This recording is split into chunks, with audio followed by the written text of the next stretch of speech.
Chittagong city কর্পোরেশনের উদ্যোগে পতেঙ্গা থানায় স্থানীয় অসহায় ও নিম্ন আয়ের মানুষের মাঝে চাল ও শুকনা খাবার বিতরণ কর্মসূচি অনুষ্ঠিত হয়েছে। নগরবাসীর মানবিক সহায়তা নিশ্চিত করতে আয়োজিত এই কর্মসূচিতে প্রধান অতিথি হিসেবে উপস্থিত ছিলেন চট্টগ্রাম সিটি কর্পোরেশনের মেয়র ডাক্তার শাহাদাত হোসেন। এ সময় মেয়র নিজ হাতে উপকারভোগীদের মাঝে চাল ও শুকনা খাবার বিতরণ করেন এবং তাদের খোঁজ খবর নেন। অনুষ্ঠানে প্রধান অতিথির বক্তব্যে মেয়র ডাক্তার শাহাদাত হোসেন বলেন, মানুষের দুঃসময়ে পাশে দাঁড়ানো শুধু দায়িত্বই নয়, এটি মানবিক ও নৈতিক কর্তব্য। চট্টগ্রাম সিটি কর্পোরেশন সবসময় অসহায়, দরিদ্র ও দুর্যোগে ক্ষতিগ্রস্ত মানুষের পাশে রয়েছে এবং ভবিষ্যতেও থাকবে। তিনি আরো বলেন, একটি মানবিক, পরিচ্ছন্ন, সবুজ, স্বাস্থ্যকর, নিরাপদ ও স্মার্ট চট্টগ্রাম গড়ে তুলতে হলে সমাজের সবাইকে একসঙ্গে কাজ করতে হবে। সরকারের পাশাপাশি বিত্তবান ব্যক্তি ও সামাজিক সংগঠনগুলোকে অসহায় মানুষের সহযোগিতায় এগিয়ে আসতে হবে। মেয়র বলেন, কোনো মানুষ যেন অভাব অনটনে কষ্ট না পায়, সে লক্ষ্যেই চট্টগ্রাম সিটি কর্পোরেশন ধারাবাহিকভাবে মানবিক সহায়তা কার্যক্রম পরিচালনা করছে। নাগরিক সেবার পাশাপাশি মানুষের দুর্দিনে পাশে থাকাও আমাদের অঙ্গীকার।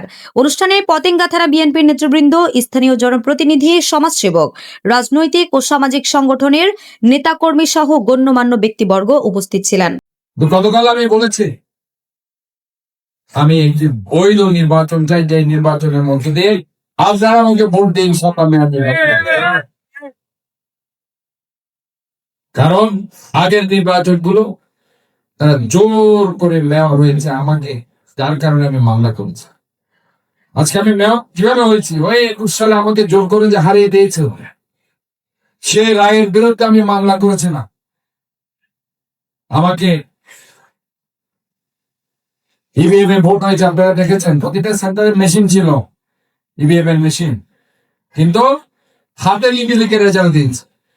ওইটাই আমি বলেছি যে ভাই, তোমার ইভিএম এর রেকর্ড কর, তুমি তো ভোট নিয়েছো মেশিনে, রেজাল্ট দিচ্ছ হাতে লিখে, এটা তো আমি মানব। এটাই ছিল আমার মূল। অনেকে জানেন আমি কি জন্য মামলা নিয়েছি। ভোট হয়েছে মেশিনে, ফলাফল দিয়েছে হাতে লিখে। HM Expert B500 CWR স্বাধীনতার সুবর্ণ জয়ন্তীতে নতুন বাংলাদেশ গড়ার প্রত্যয়। HM Steel।